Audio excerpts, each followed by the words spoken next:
major pickup for Florida State in the transfer room from Michigan State. Michigan State didn't have a great year last year, but Florida State did a great job with his recruitment right immediately entering the transfer portal. I actually had a relationship with him during his recruitment anyways, so already had ties there with David Johnson from Louisiana. Also Mike Norvell, Ron Dugan. So it wasn't a whole lot of unfamiliarity between Keon and the program at Florida State, and visited. And I think after that weekend there in Tallahassee, they practically tied things up. And he went and visited Ole Miss and Lane Kiffin, and heard that went well, and the visit went nicely. But I think Keon had his eyes set on Florida State specifically because the quarterback situation. I know we're going to watch some film here, but it was pretty straightforward that Keon was looking for a quarterback that could get him to the NFL draft and pushing up a draft board. So that's why he picked up Tallahassee and J-Trav to work with in 2023. I wonder. Now that you just said that's a great point. Like, is Jordan Travis? If I was coaching staff, I'm like, hey man, y'all want to go all the way? Help us recruit. Like, here's this guy's number. Call him. Like, check this film out. Like, you need more receivers around you, so you don't have to run all the damn time. You need dudes open. Because you're only so many runs away from getting the shit knocked out of you and never being the same quarterback. So yep. I think that's smart. I wonder if he actually is. If I was him, I'd be banging the phones trying to find dudes, especially if we needed it. So yeah, who knows? That'd be a savage move, man. True competitor. Yep. But I'm glad we got this kid. So right here, you see the dude run the bubble, right? Keon Coleman's the receiver all the way down here to the bottom. He's a number one receiver. He's doesn't have the greatest block, right? But at least he gets the edge. He gets the hat placement. This receiver that's running the bubble needs to run flatter, faster, and this ball needs to fucking get there before Christmas. But the ball ends up hitting the receiver, pops out. But just like the quick heads-up play, I think there's something to be said for that. And I didn't get that many yards, but hey, he took care of the ball, right? I mean, I think there's something to be said for the improv play when shit just kind of hits the fan. And, of course, I put it as the first play. Mm-hmm. Why not, right? So here is what you would call a flea flicker, where everybody runs like it looks like a inside zone run. That's really the protection, but don't go downfield. Running back gets it, takes it, throws it back to the quarterback, and then just chucks it. So I thought this was a hell of a job. If you watch him up top, he's at the very top of the screen. He goes in there and he could be a little more patient, but sells it like he's about to run. He tries to throttles down a little bit. Great timing. Gets over the top. See, if that's a better thrown ball, he's gone with that. That's something that I think he's trying to get a better quarterback change. Yeah, good for him. I mean, the stats were all right. I don't remember the exact numbers, but I'm thinking, all right, this dude's pretty solid. And, there's some games going back and watch some of this film. I'm like, man, it's a shame everybody else can pick up the slack because this kid's really good. So totally get why he's going to Florida State. And then I think there's something to be said for playing in this game, the Michigan State, Michigan. I mean, this is a pretty big game. And if you can play in that noise and crowd, you can play anywhere. Right here, he's to the bottom of the screen. He's got press coverage. He does a good job of just attacking his leverage, getting outside, breaking away from him. And then, again, you talked about the ball should be probably more over the top or more of a back shoulder throw to where he catches it back here more towards the sideline. But, again, having a better quarterback is really going to help. I think Jordan Travis back shoulders that. You know what I'm talking about? Yep. If that's right on the dime, I mean, he's already got the height on these guys, 6'4". I mean, and he's got a good vertical leap, too. You can just see it right there and maybe a few more clips. Yeah, he's got the size. And just right here, again, having the courage to go over the middle. There's something to be said for that. That can be a mind trick for some guys. So right here, you can see the number 2 receiver to the field down to the bottom. He's run like a clear route, and then we got Keon running basically just like a dig coming up underneath that clear route, getting the ball for the first down. But, this guy's trying to yank the ball out, but he's holding that damn ball. He's locking the wrist. Keeps going forward, which is good. He had a hell of a game versus Michigan. But, like, right here, you can see he's running through. Looks like a form of switch verts down here. So he's the number 2 receiver number one receiver down here at the bottom. They're just in the reduced sets and a 2x2 set. Tight ends over there to the top of the field. They run switch verts to the field. He rips up underneath it on the inside seam. Really, he gets over the top of that dude in the middle. It's a really good job by him just finding that crease. I mean, doesn't have like the greatest breakaway speed, but then again, it's college football. Like everybody's good, so. Mm-hmm. But he's got a great catch radius, and he's good for a first down. That's for sure. That was a 155-yard game for him at Michigan. Yeah. This is a good job by him. Just feeling that soft enough, getting it, catching it, ball security. There's little tiny technical things that matter. And I think it's just good. That's the good thing about the transfer portals. You can get some kids that are pretty polished. You know, they come from good programs. They've been coached up well on the little details and, you know, fundamentals. And that helps.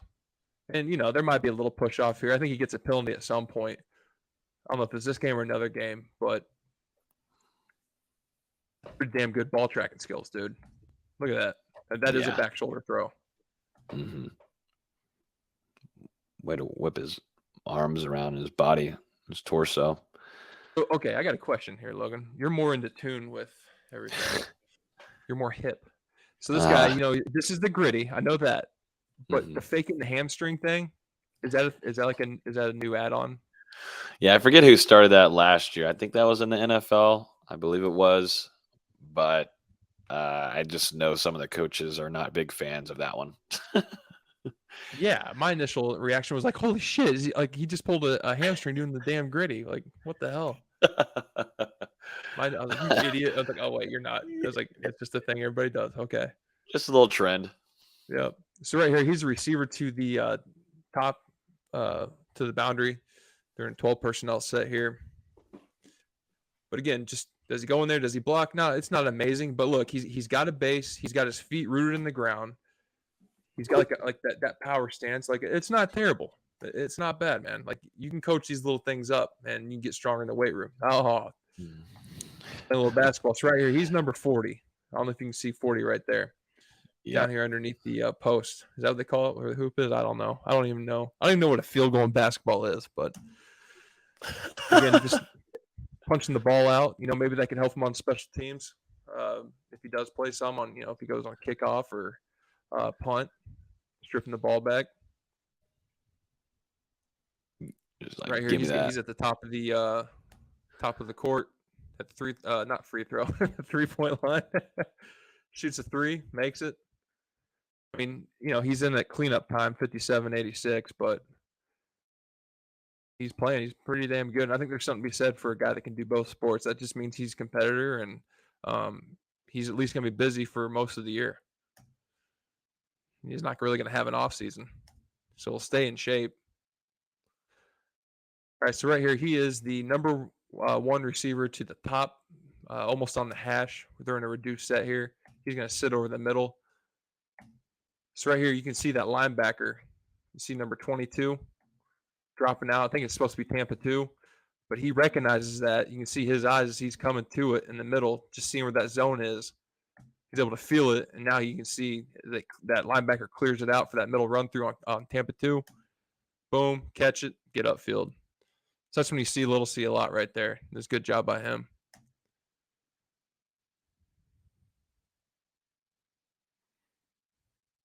Now I saw this. I was like, ooh. That dude's ankles probably were sore in the morning, but he had to ice them down. Making people miss.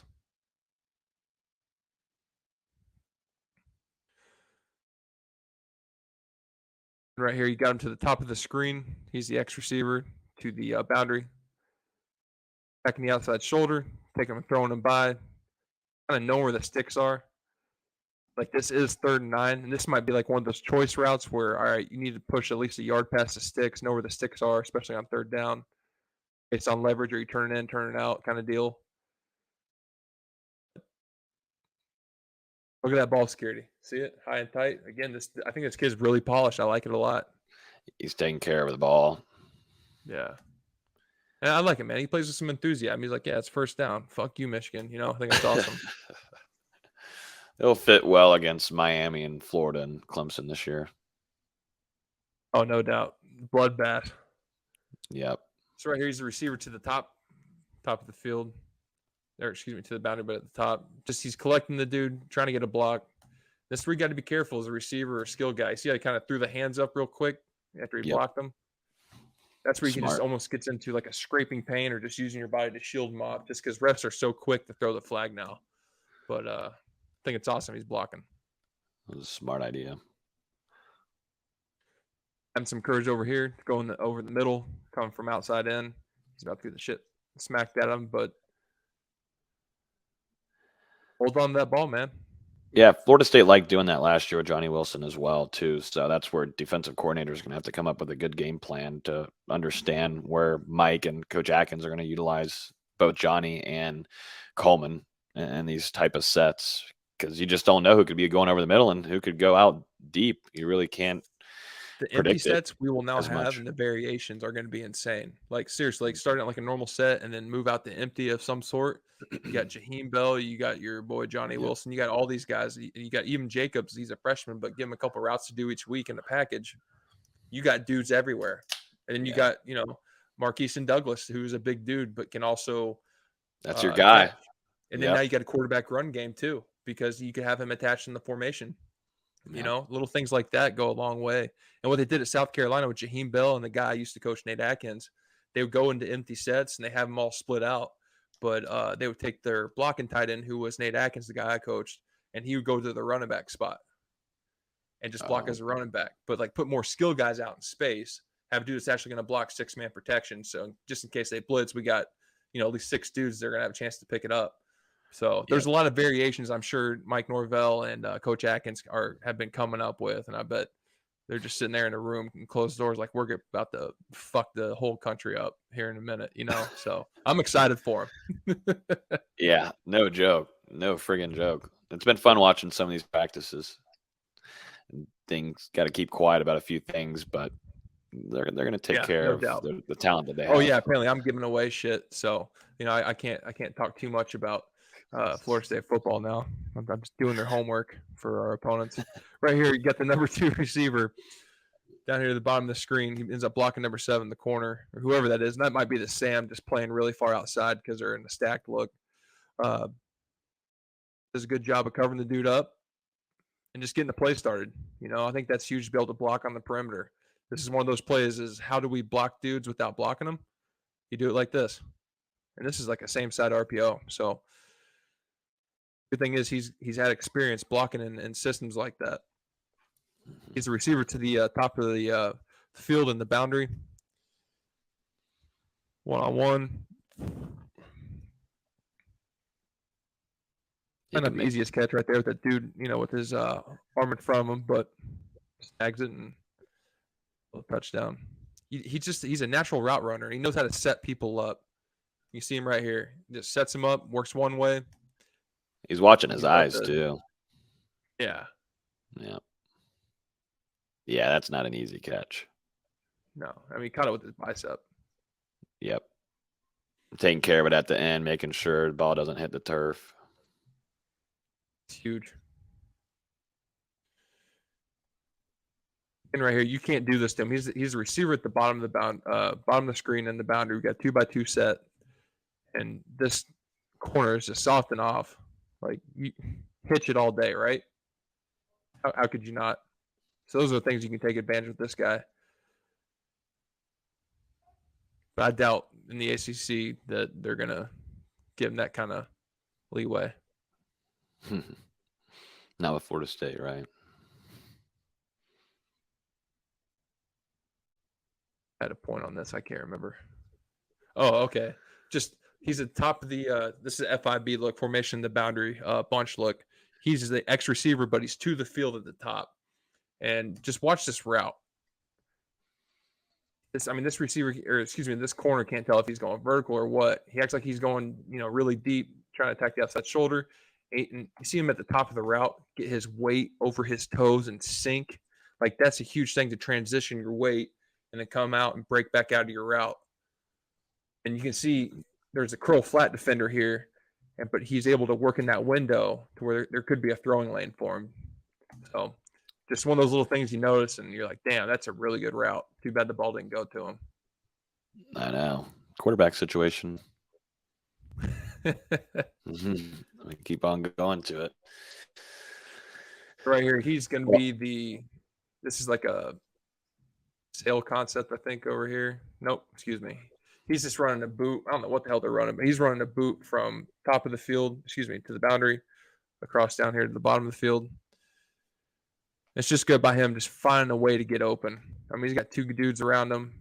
Ball's not the greatest, but it's at least somewhere where he can go get it. Tracks that damn ball. It's really impressive. Needed the points too.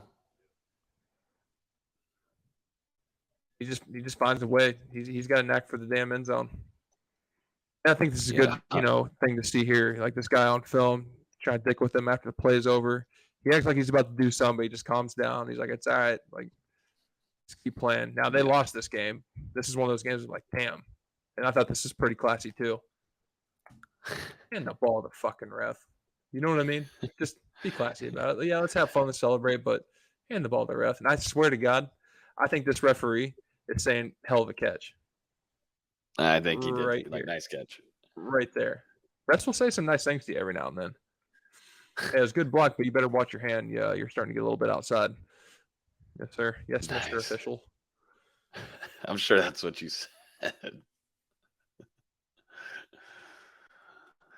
How about this heads-up play? This ball gets tipped by this backer, and he's the receiver from at the top of the screen coming across on a. I think they're trying to run mesh here. Ball's tipped, and he's able to go in there and snag it. It's just heads up, man. That's a heads-up play. Yep. That's twice now in this highlight. It's more clear here. I mean, look at that ball. How do you not see that backer? This ball's coming out late, and he's trying to throw it to the quick slant out here, I think. Extremely late. Yeah. I mean, look at that. Woo. Look at that. Fingertips. Beautiful. Gorgeous. Ejaculatory to watch. Oh, and right here. So he's got experience on special teams. He's on the onside kick. He's up top here. He's the L1. For them, it'd be the L1. If you're on kickoff return, you're looking at this way, it'd be the R1. But if you're on kickoff, it's L1. If you're on kickoff return, R1. If you do both, you're just screwed up the whole time. But at least he's got experience doing that. And this would be definitely a good thing to have in his tool belt. Find a role in the team, Obviously, he's going to have a role in the offense, but it'd be nice if he could have gone and got that ball so it wasn't a flag, but that's what it is. If you see him look to the bottom here in the boundary, he's a single receiver. Dude's, extremely pressed, but he's up on him. Tries to attack the outside shoulder. He tries to widen the defender and snap it inside, just head and eyes. There's some natural route running things he has, and he attacks leverage.